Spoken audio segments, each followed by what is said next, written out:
Kajian lingkungan hidup strategis atau biasa kita singkat dengan KLHS adalah sebuah instrumen yang digunakan untuk memastikan bahwa prinsip pembangunan berkelanjutan terintegrasi dalam proses penyusunan kebijakan perencana dan program atau KLP yang bersifat strategis.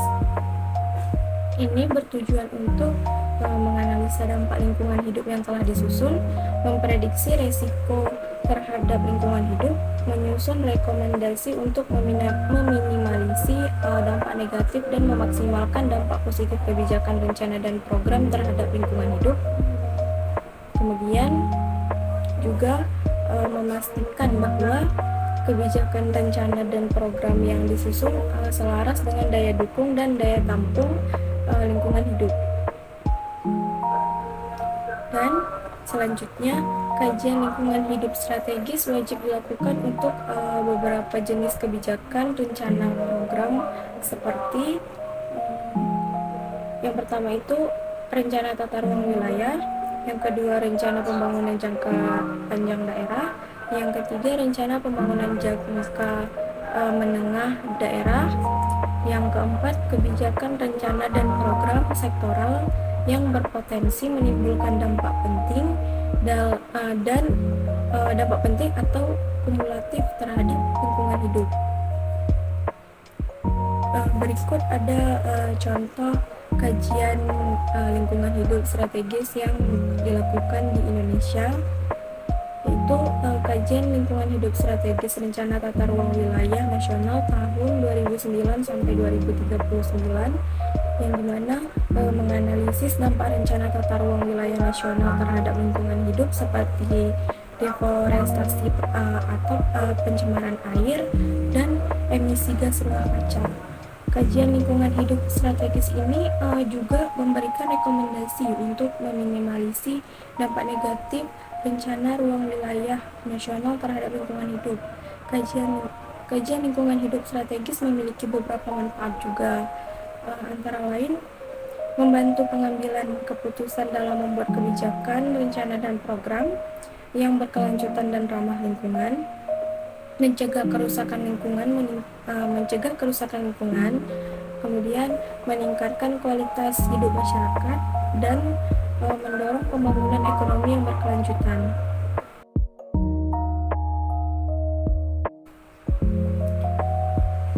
Selanjutnya, tata ruang merupakan instrumen penting dalam pengendalian lingkungan hidup.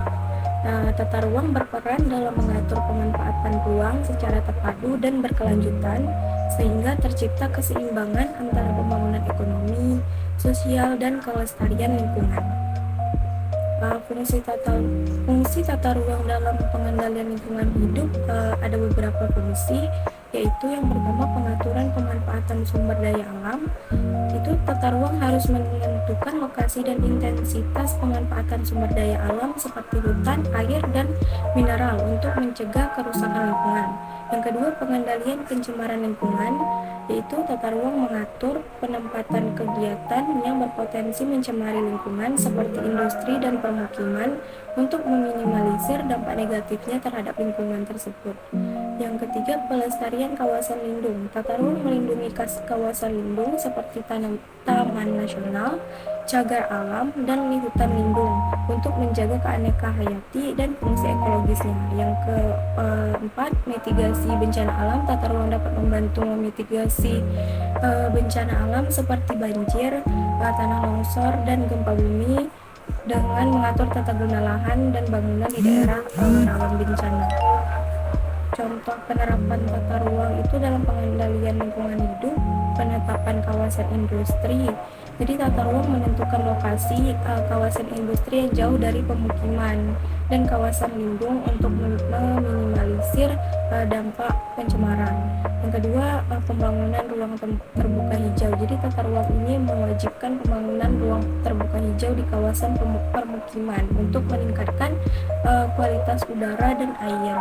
Yang ketiga, pembatasan pembangunan di daerah rawan bencana. Jadi tata ruang membatasi pembangunan di daerah rawan bencana seperti lereng gunung dan daerah aliran sungai untuk mengurangi risiko bencana.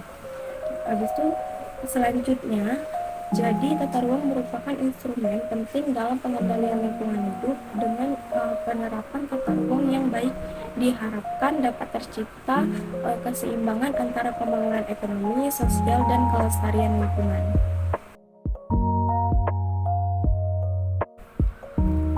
Baku mutu lingkungan hidup adalah ukuran batas atau kadar makhluk hidup, zat, energi, atau komponen yang ada atau harus ada, unsur pencemar, dan ditenggang keberadaannya dalam suatu sumber daya alam tertentu sebagai unsur lingkungan hidup. Contoh baku mutu lingkungan hidup itu ada 4. Yang pertama baku mutu air, yang kedua baku mutu udara ambien, yang ketiga baku mutu emisi, dan yang terakhir baku mutu gangguan. Tujuan baku mutu lingkungan hidup yaitu melindungi kesehatan manusia dan lingkungan hidup untuk mencegah pencemaran lingkungan hidup, menjaga kelestarian fungsi lingkungan hidup, dan meningkatkan kualitas hidup manusia. Kemudian ada juga manfaat baku mutu lingkungan hidup, yaitu menjadi acuan dalam pengelolaan kualitas lingkungan hidup, menjadi dasar dalam penegakan hukum lingkungan hidup, memberikan informasi kepada masyarakat tentang kualitas lingkungan hidup, dan menjadi dasar dalam penyusunan kebijakan dan program lingkungan hidup.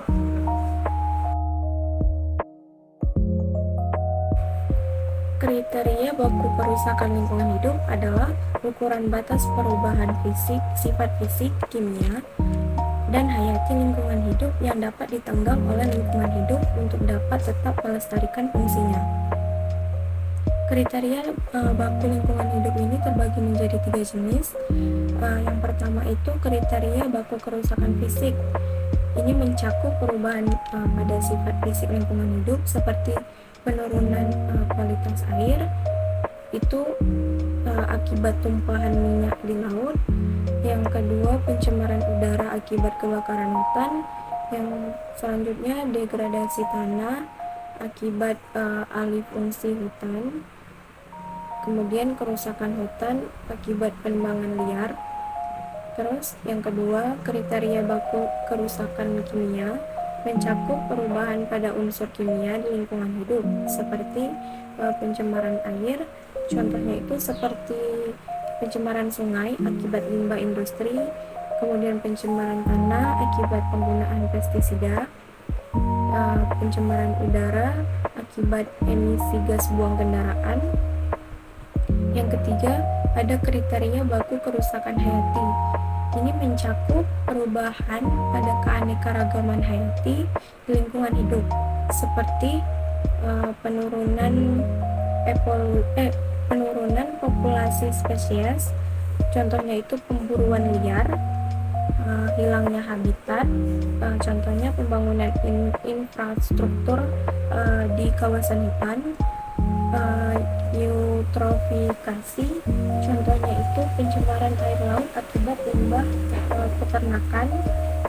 Kemudian selanjutnya, kriteria baku kerusakan lingkungan hidup ini penting untuk menentukan tingkat kerusakan lingkungan hidup, menentukan upaya pemulihan lingkungan hidup, dan mencegah kerusakan lingkungan hidup yang berkelanjutan.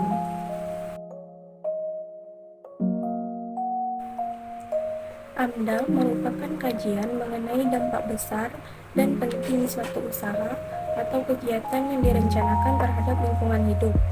Hasil kajian ini diperlukan bagi proses pengambilan keputusan tentang penyelenggaraan usaha atau kegiatan di Indonesia dengan tujuan untuk memperkirakan dampak penting suatu kegiatan terhadap lingkungan hidup, merumuskan langkah-langkah pencegahan dan penanggulangan dampak negatif, serta menjamin kelestarian lingkungan hidup.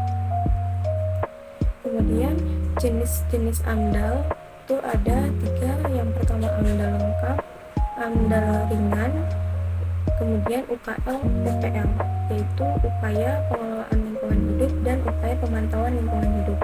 Manfaat AMDAL yaitu melindungi lingkungan hidup dari dampak negatif kegiatan manusia, meningkatkan kualitas hidup masyarakat, dan mendukung pembangunan berkelanjutan. Contoh kegiatan yang wajib AMDAL itu industri, kemudian infrastruktur, dan pariwisata. Kemudian selanjutnya ada juga contoh penerapan AMDAL, yaitu yang pertama pembangunan pembangkit listrik tenaga uap. AMDAL dilakukan untuk memperkirakan dampak emisi gas buang, polusi air, dan kebisingan terhadap lingkungan hidup. Yang kedua, pembangunan jalan tol. AMDAL dilakukan untuk memperkirakan dampak alih fungsi hutan, polusi udara, dan kebisingan terhadap lingkungan hidup. Yang ketiga, pembangunan tambang emas. AMDAL dilakukan untuk memperkirakan dampak pencemaran air, kerusakan tanah, dan deforestasi terhadap lingkungan hidup. UKL-UPL adalah instrumen pengelolaan lingkungan hidup yang wajib dimiliki oleh usaha atau kegiatan yang tidak berdampak penting terhadap lingkungan hidup. Tujuan dari UKL-UPL ini adalah untuk memastikan usaha atau kegiatan tidak berdampak penting terhadap lingkungan hidup menjadi dasar bagi pemberian izin lingkungan hidup dan mewujudkan pembangunan berkelanjutan. Isi dari UKL-UPL ini terkait dengan upaya pengelolaan lingkungan, berisi tentang identifikasi dampak penting, prediksi dampak penting, dan rencana pengelolaan lingkungan hidup, dan upaya pemantauan lingkungan, berisi tentang program pemantauan lingkungan. Contoh kegiatan yang wajib memiliki UKL-UPL ini, misal usaha kecil dan menengah, kegiatan perkantoran, kegiatan perdagangan, kegiatan jasa, kegiatan pariwisata, peternakan, perikanan, dan pertanian. Contoh kasusnya itu, misal ada sebuah toko kue kecil ingin membuka usahanya nih. Toko ini akan memproduksi kue dalam jumlah kecil dan tidak menggunakan bahan kimia berbahaya. Dalam hal ini, toko kue tersebut wajib memiliki UKL-UPL. Perizinan dalam lingkungan hidup merupakan instrumen penting untuk memastikan bahwa usaha atau kegiatan yang berpotensi memberikan dampak terhadap lingkungan hidup dilakukan secara bertanggung jawab dan sesuai dengan peraturan yang berlaku. Tujuan perizinan lingkungan hidup yaitu untuk melindungi dan mengelola lingkungan hidup, mencegah pencemaran dan kerusakan lingkungan hidup, dan mewujudkan pembangunan berkelanjutan. Contoh perizinan lingkungan hidup itu ada izin usaha pertambangan, izin usaha perkebunan, izin pendirian pembangunan, dan izin operasional pabrik. Contoh kasusnya, misalnya ada sebuah PT yang kita beri nama PT ABC. PT ABC ini ingin membangun sebuah pabrik pengelolaan kelapa sawit. Dalam proses pembangunannya itu, PT tersebut wajib memiliki izin lingkungan hidup, yaitu izin usaha atau kegiatan, karena termasuk dalam usaha atau kegiatan yang wajib AMDAL. Maka PT tersebut harus mengajukan permohonan izin usaha kepada Kementerian Lingkungan Hidup dan Kehutanan Republik Indonesia. Permohonan tersebut harus dilengkapi dengan dokumen AMDAL yang telah disetujui oleh Menteri Lingkungan Hidup dan Kehutanan.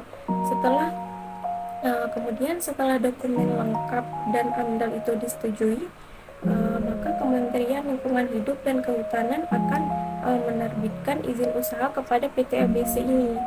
Dan PT ABC wajib mematuhi semua persyaratan yang tercantum di dalam izin usaha dan AMDAL selama proses pembangunan tersebut dan operasionalnya. Jika PT tersebut melanggar persyaratan tersebut, maka dikenakan sanksi sesuai dengan peraturan yang berlaku. Itu tadi contohnya. Kemudian manfaat perizinan lingkungan hidup yaitu melindungi lingkungan hidup dari kerusakan dan meningkatkan kepastian hukum bagi pelaku usaha. Jadi, perizinan dalam lingkungan hidup ini merupakan instrumen penting untuk menjaga kelestarian lingkungan hidup dan mendorong pembangunan yang berkelanjutan. Setiap usaha atau kegiatan yang berpotensi terhadap lingkungan hidup wajib memiliki izin lingkungan hidup. Pemahaman tentang perizinan lingkungan hidup ini sangat penting bagi semua pihak, baik pelaku usaha maupun baik pada masyarakat umum. Instrumen Ekonomi Lingkungan Hidup atau biasa disingkat dengan IELH adalah seperangkat kebijakan ekonomi yang dirancang untuk mendorong pelestarian fungsi lingkungan hidup dan mendukung pembangunan berkelanjutan. Instrumen ekonomi lingkungan hidup bekerja dengan memberikan insentif bagi perilaku yang ramah lingkungan dan disinsentif bagi perilaku yang merusak lingkungan. Tujuannya adalah untuk meningkatkan efisiensi penggunaan sumber daya alam, mengurangi pencemaran dan degradasi lingkungan, mendukung transisi ke ekonomi hijau, dan meningkatkan kesejahteraan masyarakat.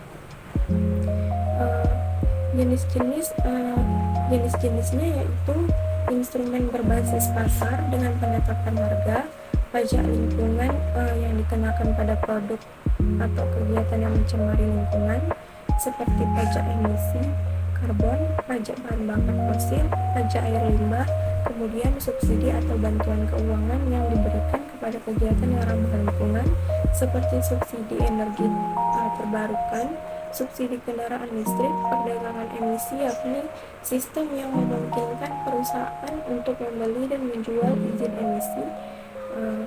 Kemudian ada contoh instrumen ekonomi lingkungan hidup. Yang pertama, pajak emisi karbon. Di Indonesia, pemerintah menerapkan pajak emisi karbon untuk mendorong pengurangan emisi gas rumah kaca. Yang kedua, standar emisi kendaraan. Pemerintah menetapkan standar emisi kendaraan untuk mengurangi pencemaran udara dari kendaraan bermotor. Kemudian, pelarangan penggunaan kantong plastik. Pemerintah melarang penggunaan kantong plastik sekali pakai untuk mengurangi sampah plastik. Kemudian ada manfaatnya, yaitu meningkatkan efisiensi penggunaan sumber daya alam, mengurangi pencemaran dan degradasi lingkungan, mendukung transisi ke ekonomi hijau, dan meningkatkan kesejahteraan masyarakat.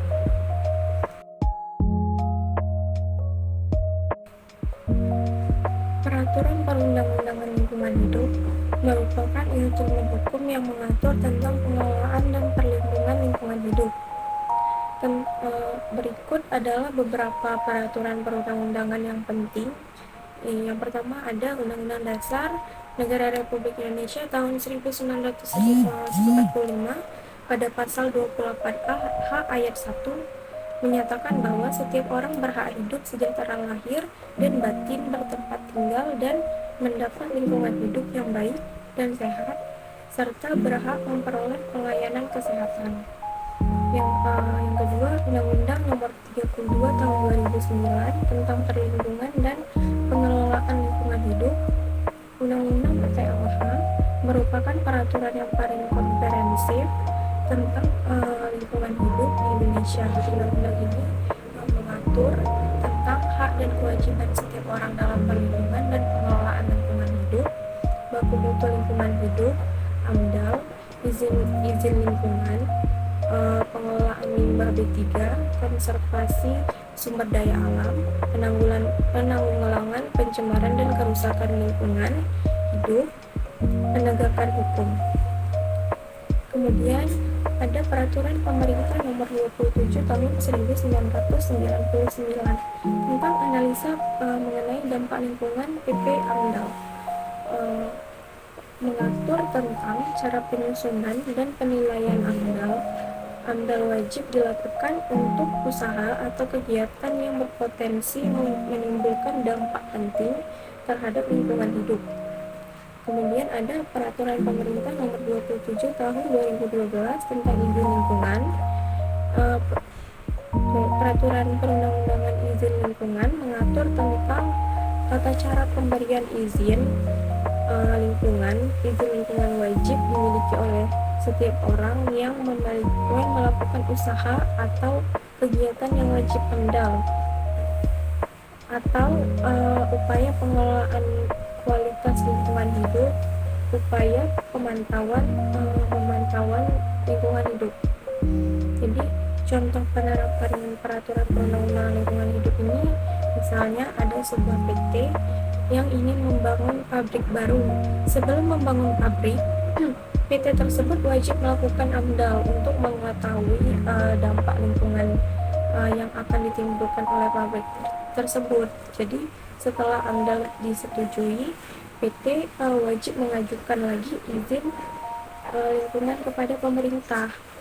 Kemudian PT wajib mematuhi baku mutu lingkungan hidup yang ditetapkan oleh pemerintah.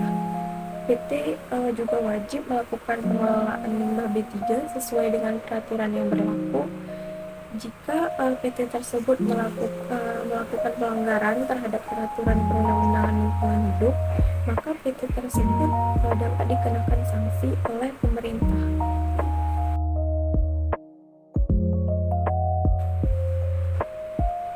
Anggaran berbasis lingkungan hidup atau green budgeting adalah instrumen untuk mengintegrasikan isu-isu lingkungan hidup ke dalam proses penganggaran dan kebijakan publik. Tujuannya adalah untuk meningkatkan efisiensi dan efektivitas pengelolaan lingkungan hidup, mendukung pencapaian tujuan pembangunan berkelanjutan, meningkatkan akuntabilitas dan transparansi pengelolaan keuangan negara. Kemudian prinsip-prinsip itu ada integrasi. Integrasi itu memperhitungkan dampak lingkungan hidup dalam semua tahap proses penganggaran. Kemudian ada partisipasi, melibatkan pemangku kepentingan dalam proses pengambilan keputusan. Ada transparansi, menyediakan informasi yang mudah diakses. Habis itu ada akuntabilitas, mempertanggungjawabkan penggunaan anggaran dan dampak lingkungan hidup.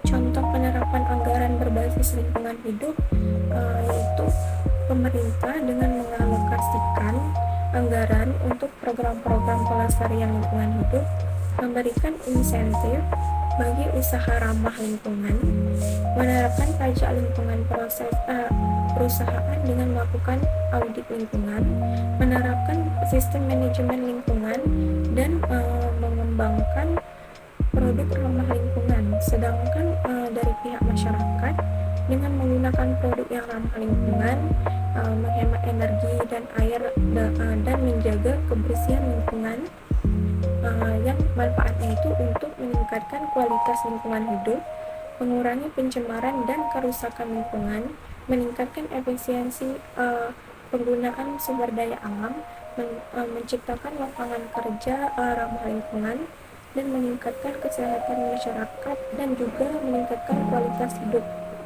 masyarakat. Analisis risiko lingkungan hidup adalah sebuah proses untuk memperkirakan kemungkinan munculnya suatu risiko dari suatu kegiatan dan menentukan dampak dari kegiatan peristiwa tersebut terhadap lingkungan. Kemudian, analisis risiko ini membantu dalam mengelola risiko dan membantu mengidentifikasi dan memahami risiko yang terjadi. Kemudian membuat keputusan dengan memberikan informasi yang berguna untuk membuat keputusan yang lebih baik terkait dengan proyek atau kegiatan yang berpotensi menimbulkan risiko lingkungan. Meningkatkan kepatuhan dengan dapat membantu memastikan kepatuhan terhadap peraturan dan undang-undang lingkungan. Langkah-langkah ARL ini yang pertama ada identifikasi bahaya, yaitu dengan mengidentifikasi semua bahaya potensial yang terkait dengan suatu kegiatan seperti pencemaran air, pencemaran udara, dan hilangnya habitat. Kemudian analisis konsekuensi, memperkirakan konsekuensi dari setiap bahaya termasuk tingkat keparahan dan probabilitas terjadinya. Kemudian ada evaluasi risiko, dengan menghitung tingkat risiko berdasarkan konsekuensi dan probabilitas. Kemudian ada pengandalian risiko dengan mengidentifikasi dan menerapkan langkah-langkah untuk mengendalikan dan meminimalkan risiko. Kemudian ada contoh ARL. Contohnya itu adalah sebuah perusahaan berencana membangun pabrik baru. ARL dapat dilakukan untuk memperkirakan risiko perencanaan air dan udara dari pabrik tersebut.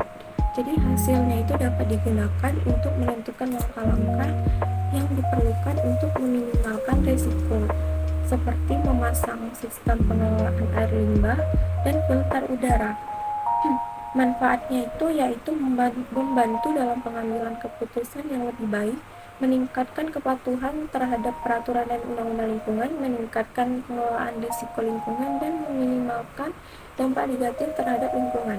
Kekurangannya itu yakni membutuhkan waktu dan sumber daya, bisa jadi kompleks dan sulit untuk diinterpretasikan dan hasil ARA tidak selalu akurat. Audit lingkungan hidup adalah sebuah proses evaluasi sistematis dan objektif untuk menilai ketaatan suatu usaha atau kegiatan terhadap persyaratan hukum dan kebijakan yang ditetapkan oleh pemerintah, serta untuk menilai efektivitas pengelolaan lingkungan hidup yang dilakukan.